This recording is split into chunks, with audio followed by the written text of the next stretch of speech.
Hello everyone, my name is Yanilis Romero and I am from Colombia. I am an English teacher and I'm really happy to be part of the Learning Revolution presenting the Emergency Home Learning and More Summit 2020. To start, I'm going to share with you some information about me. Who's Yanilis Romero? I'm an English teacher who have been working at a university for around 15 years now, but I also work in a high school and I've been working in that high school for about 12 years. Throughout my experience, I've been given the chance to work as well with kindergartens and with others in different English language centers. Throughout all of my experience, one of my biggest concerns have been to see what is the best approach to really embrace all of my learners into one single setting, into one single approach, which is not a difficult task to do if you think about the multiplicity and the diverse styles of language learners and also the diverse different types of students you have. Also bearing in mind their different realities. That is a big task to do. And as a teacher, I'm really committed to do so. So, to start, I'm going to start saying that these digital inclusive practices have been the result of my own teaching experience during these times. We all know that the education and the concept and the picture that we have from education have been changed thanks to the COVID-19. That portray where we see a teacher in front of a board writing, and we also see 5 or 7 lines full of students with paper and pen is not anymore the reality of education. In many countries, teachers have been pushed to explore different ways to reach their students and to keep up the good work by giving them different chances to students and families to approach learning. One of the biggest things that I also want to share with this talk is that this experience can be useful for you. It depends if you adapt them, if you look at them with wise eyes to see what is the effectiveness of those and probably select the ones that are good and useful for you. Inclusive practices in COVID times have been one of the biggest concerns because I've been researching about how to approach specific learning needs into an English class, mostly, which is not only my best experience. I have also had students with who have been deaf and mute, with probably cognitive learning difficulties, also with physical impairments. So that wide variety of difficulties have also taught me how to be a better teacher. But all of those experiences have been mostly in face-to-face, real-time into a classroom. So up to now, and after the COVID-19, I already knew what type of students I had before coming into this new phase or into this new implementation of teaching. Right now, I have students with reading difficulties, but I also have students with a slow reading or pace of learning. So with those students, I've been implementing these kind of strategies that I'm going to share with you and that I also know that have been useful with other different students. To be a teacher about to be a good teacher in these times, I really think you have to feel a superhero because being a teacher is right now more of a social commitment because it also involves more of your personal and your emotional part. So come with me and enjoy. My biggest concern, as I told you before, was how to just have all my students all into my teaching process. To do that, I really established and experienced different approaches. The communicative one, the task-based learning, the problem-based learning, which I'm not saying that they are not good enough. They all have advantages and benefits for the students. But right now, I'm married with the multisensory approach because it also helps me to promote different abilities from my students especially now that I'm teaching virtually or remotely, okay? My experience right now is that half of the population in my school are able to come and meet me every week to be able to teach and give them the chance to explain something, to share, ask them questions, to come back to me, listen to me in different ways. The rest of the students, which is another 50%, okay, they are all given different guidelines to have the same opportunity. What is the way we do it? Well, I'm going to let you know. We write and design what we call guides of learning. Those guides have three different elements, okay? Number one is that we are just going back to what students know to activate previous knowledge under schemata. And those ones have been done through especially reading, okay? But also we give them the chance to listen to our voice to activate that knowledge. The second part of those learning guides are presenting the knowledge, and we do it obviously with different kinds of layouts, different fonts, different colors.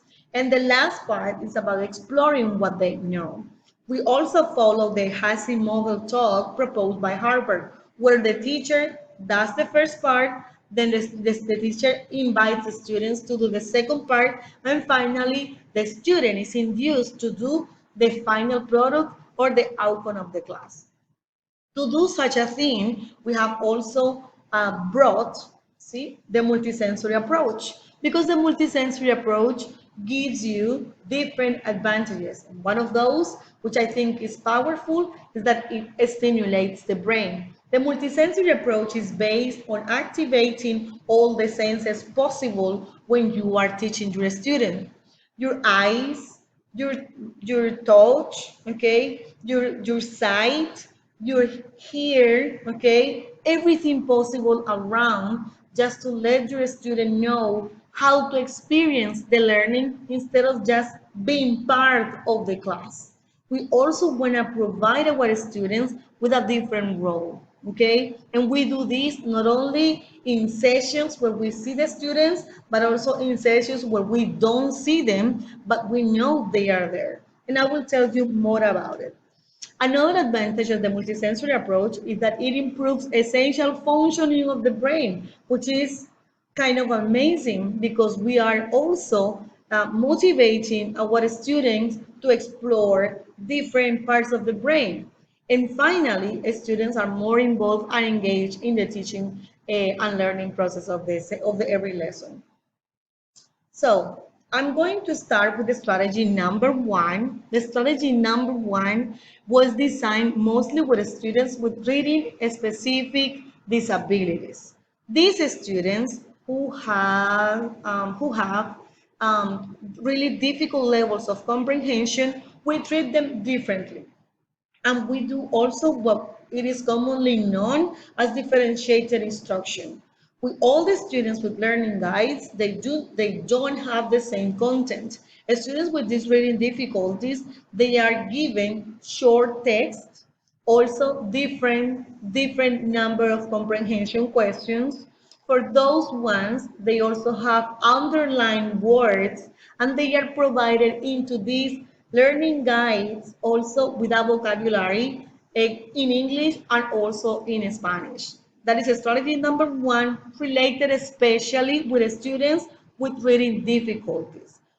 With the students who don't have this kind of difficulties, they are given text, also accompanied with images, okay? Probably their texts are completely long, but the ones who have reading specific disabilities, they are given text with less, listen to me, with less lines and obviously with the less number of questions, okay?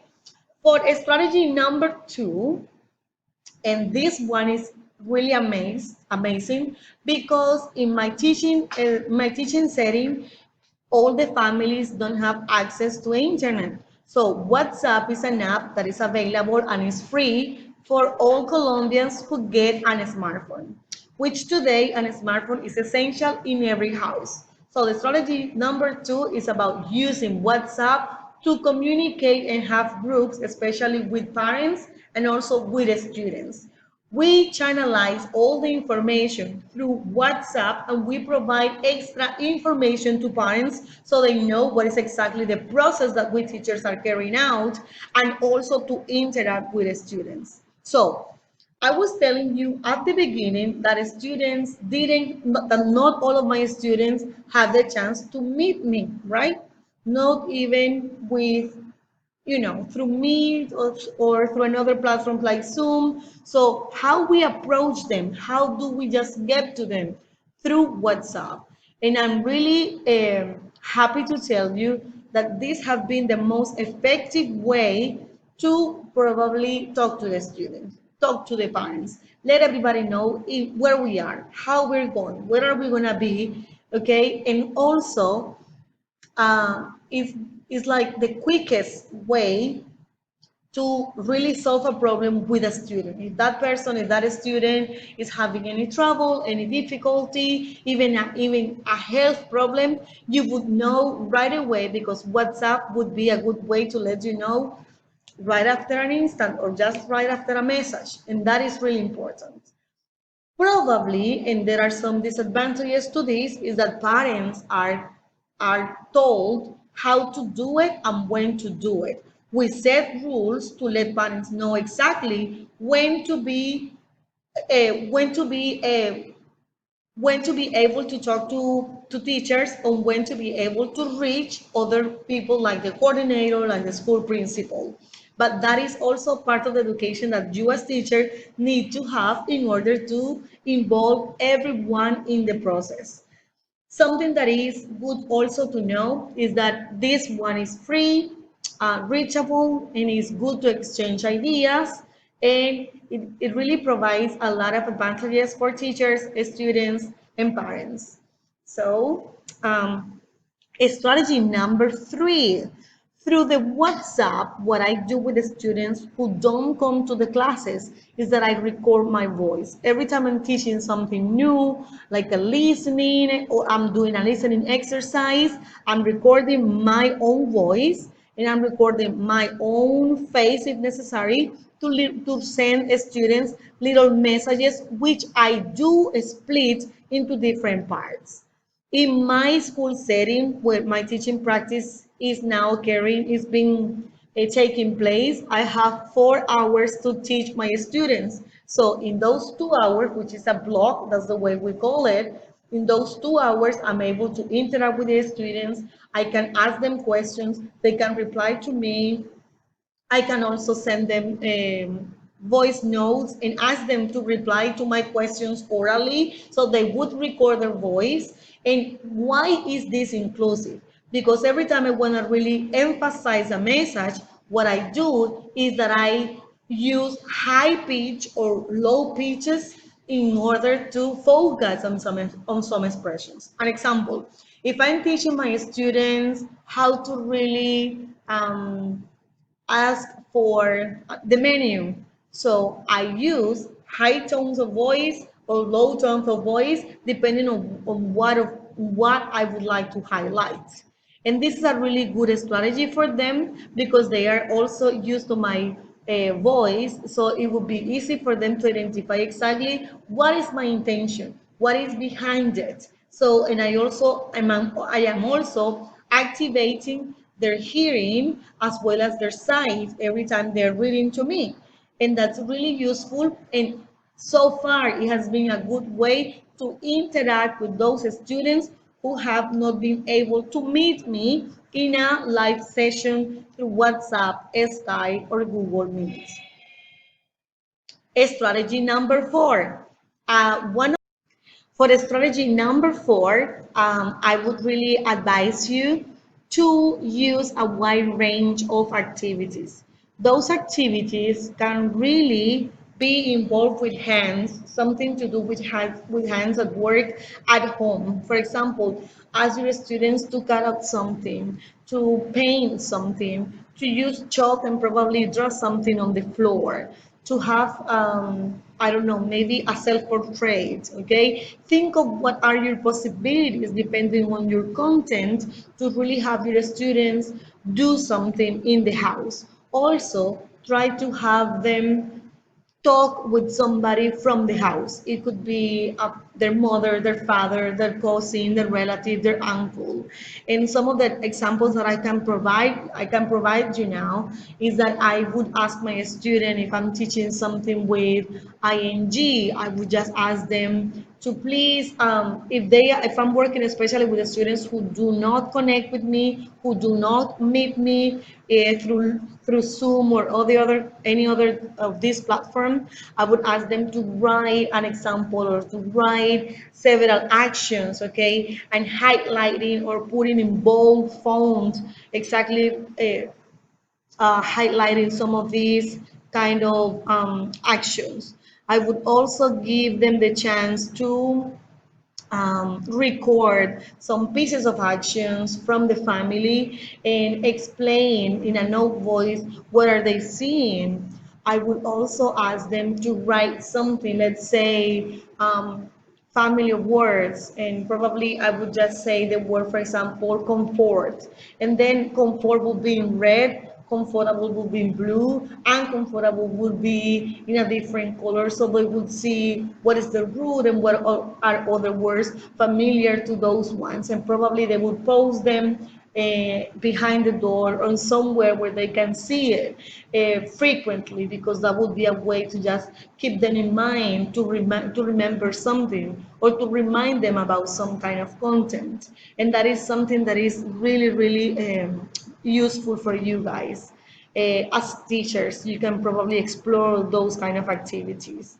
For strategy number 5, which is another one, remember that I'm just letting you know different kinds of strategies depending exactly on what kind of teaching you're having, virtually or remotely. And you can implement both of them if you think carefully how to put them into practice depending on the content you're teaching.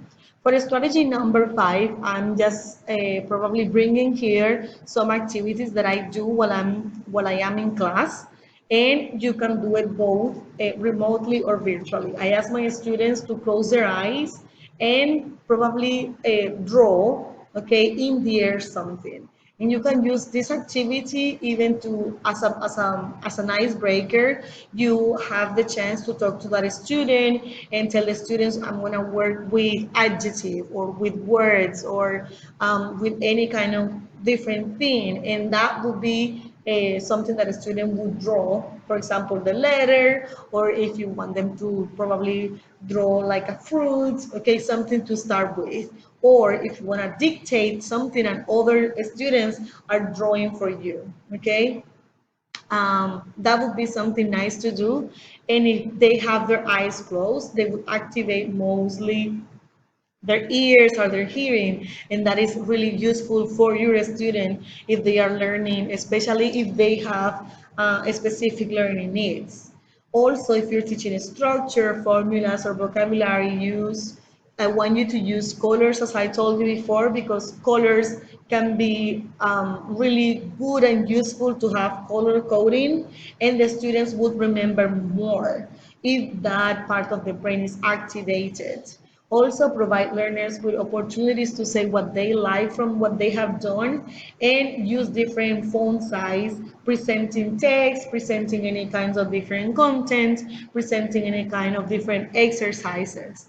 I haven't said that before, but the way I assess my student varies because it would depend a lot on the type of material I'm providing. So I would assess my student if I am providing them with their participation, also their kind of production, also the way they are sending different things, but I do also have and space for them to write anonymously what is put from the class, what can be improved from the class, and in another way, in another Padlet, I would ask them to do how they feel part of the class, if the class have been effectively executed for him, how can I as teacher improve, and those opinions also help me to reflect and see my teaching process as something where I can grow constantly.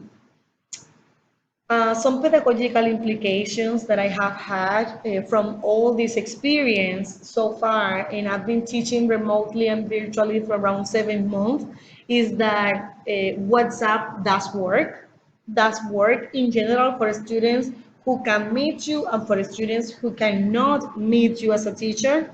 That is also a good way to reach parents and to possibly talk to them about students' strengths, student weaknesses, difficulties of the process, and obviously be more in contact and involve three these three elements of the teaching. In this case, families, students, and the teachers all in the same level. Obviously, as I told you before, you have to establish a set of rules where students and parents are able to abide. For example, talk to you during working office hours. If you want to interact with the students, they should be also during these times. They would also send homework either through WhatsApp or email at certain times during the day as well. Another platform that I use effectively is Google Classroom. And that is something that I need to say. All my students didn't know about Google Classroom until we started with this new strategy of COVID times and teaching remotely or virtually. So it's been a really good progress for my student because these times of teaching virtually and remotely have also taught their families and students how to use different alternative and platforms and apps and different things. I also send tutorials, video tutorials with my voice and face, so my students are familiar to my voice and face, and that would help them feel more related to what they are learning. If they see different videos from YouTube where there is a different topic or the topic you want to teach, but that person doesn't really know how to approach your students in the way you as teacher do, I really advise you to record video, like explanatory videos, where you know how to, what is the trick to teach your student. In my case, I do repeat sentences that I want them to remember. If I find something that is crucial, something that is indispensable for them to remember, I repeat it at least 3 times. I also make memorable moments in which I just let them know something like, you need to do this to probably do this, or to have like a contraction. Don't remember to use an apostrophe T. And I do it like with a kind of a rhythm. So my students would remember that kind of rhythm even when they finish watching the video. And those videos are available in YouTube, in my YouTube channel for them to see as many times as they want. The reinforcement of my voice would help them a lot to have like sensory footprint in their brain, and obviously that will be memorable for them to remember even after the class is over. So with those pedagogical implications, some of the results in my own teaching and learning process have been that 90% of my students, they do send their homework, they do have the chance to talk to the teacher, 90% of them. Even taking into account that 50% of my population don't have digital tools to meet me and others do, 90% of them are connected to the teacher. 93%, okay, get a positive feedback. When I'm giving feedback, and I told you before in terms of assessment and evaluation, I do let my students know that they are valuable, that what they are doing is really significant for me as teachers. And even if they have to do something over again, what I do at the beginning is to start by giving them the strength, the good points and aspects of their work, because that's the most important thing. That even despite their difficulties, despite their problems, which they are facing different realities, I am highly valuing their efforts to send their homework, assignments, and any other kind of requirements. Parents are satisfied with the teaching learning process so far. The feedback that I've gotten from them through different means like voice notes or messages have been quite positively, which I think it's something that really encouraged me to really start thinking of what I should do better the next day in order to improve my own teaching practice. I share these outcomes once the term is finished. That means that I am constantly giving some feedback of this process to the students, but also to parents. So all the outcomes I'm sharing with them. So I'm letting them know this is good with your daughter or your son. We need to probably improve this. I would really need your help on that. Okay, but I'm also having a positive feedback. Like I am trying to avoid the use of negative words, okay? I'm always letting them know how valuable they are because I am thinking that the COVID generation educated in this new mode are gonna be blessed, but they're going to be also probably having different traces or marks from this kind of education. And 90% of my students, okay, are getting better marks, and their academic performance have improved, okay, once we started this, which is different from the normal education one, because when we are in normal setting, approximately around 75% of my students, 75, 80, it would vary a bit, okay, are really getting good scores. But now to be able to say that 94% of my students are getting good score, that's really something relevant to mention, and it would be something to study, something that deserves research.